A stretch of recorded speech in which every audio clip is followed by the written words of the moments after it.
വയോധികന്റെ മൃതദേഹം കല്ലറയിൽ നിന്ന് പുറത്തെടുത്ത് പോസ്റ്റ്മോർട്ടം ചെയ്ത സംഭവത്തിൽ നടപടികൾ വേഗത്തിലാക്കി പോലീസ്.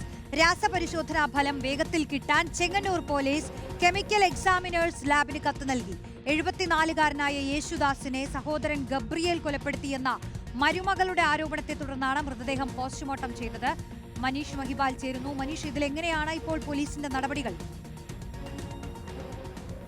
റോഷ്നി, സാധാരണഗതിയിൽ ഇത്തരം പരിശോധനാ ഫലമൊക്കെ തന്നെ രാസപരിശോധനാ ഫലം ലഭിക്കാൻ 1 മാസത്തിലേറെ സമയമെടുക്കുന്ന രീതിയാണുള്ളത്. പക്ഷേ ഈ സംഭവത്തിൽ ഇതിൽ ഗുരുതരമായിട്ടുള്ള ചില പ്രശ്നങ്ങൾ ഇതിനകത്തുണ്ട്. അതായത് വലിയ ദുരൂഹത ആരോപിക്കപ്പെടുന്നുണ്ട്. അതുകൊണ്ട് തന്നെ മരണത്തിൽ ദുരൂഹതയുണ്ടെന്നുള്ള പരാതി, ആ പരാതിയിൽ ചെങ്ങന്നൂർ പോലീസ് നൽകിയ റിപ്പോർട്ട്, ഇതിനൊക്കെ തന്നെ നടപടി വേഗത്തിലാക്കാൻ വേണ്ടിയിട്ടാണ് ഈ ആന്തരിക അവയവങ്ങളുടെ രാസപരിശോധന, ഒപ്പം തന്നെ ഫോറൻസിക് പരിശോധന എന്നിവയ്ക്കായി ഈ ആന്തരിക അവയവങ്ങളുടെ സാമ്പിൾ നേരത്തെ തിരുവനന്തപുരത്ത് ലാബിലേക്ക് അയച്ചത്. പക്ഷേ 1 മാസത്തെ സാവകാശം എടുക്കുന്നത് കൊണ്ടാണ് അത് വേഗത്തിലാക്കണം. അത് 5 ദിവസത്തിനുള്ളിൽ തന്നെ അതിന്റെ ആദ്യഘട്ട പരിശോധനയുടെ പ്രാഥമിക വിവരം ലഭ്യമാക്കേണ്ടതുണ്ട് എന്നുള്ള കാര്യം കൊണ്ടാണ് അത് സംബന്ധിച്ച് പരിശോധന ഫലത്തിനായി പോലീസ് കത്ത് നൽകുന്നത്.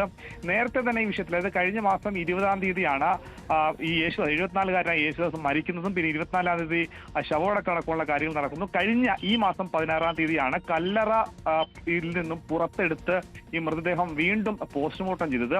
ഈ പോസ്റ്റ്മോർട്ടം ചെയ്തതിൽ പ്രാഥമികമായി പുറത്ത്, അതായത് ശരീരത്തിന്റെ പുറത്ത് എന്തെങ്കിലും തരത്തിലുള്ള ബാഹ്യമായിട്ടുള്ള പരിക്കുകളോ മറ്റു കാര്യങ്ങളോ കണ്ടെത്തിയിട്ടില്ല. പക്ഷേ ഇവിടെ ഉയരുന്ന വലിയ സംശയം എന്തെങ്കിലും തരത്തിലുള്ള വിഷാംശം ഉള്ളിൽ ചെന്നിട്ടുണ്ടോ, അതായത് എന്തെങ്കിലും തരത്തിലുള്ള പോയിസൺ അകത്ത് ചെന്നിട്ടുണ്ടോ, അല്ലെങ്കിൽ മരുന്നുകളുടെ ഡോസ് കൂട്ടിക്കൊടുത്ത് കൊലപ്പെടുത്തിയിട്ടുണ്ടോ എന്നൊക്കെ അടക്കമുള്ള സംശയമുണ്ട്. ഈ സംശയത്തിനെ ബലപ്പെടുത്താൻ ഈ രീതിയിലുള്ള പരിശോധനാ ഫലം ലഭിച്ചാൽ മാത്രമേ അത് കൊലപാതകത്തിനുള്ള സാധ്യതയിലേക്ക് പോലീസ് എത്താൻ കഴിയത്തുള്ളൂ. അങ്ങനെയെങ്കിൽ മാത്രമേ സഹോദരൻ ഗബ്രിയേലിനെ കസ്റ്റഡിയിലെടുക്കാനും ചോദ്യം ചെയ്യാൻ അടക്കമുള്ള നടപടികളിലേക്ക് ചെങ്ങന്നൂർ പോലീസിന് കടക്കാൻ കഴിയും.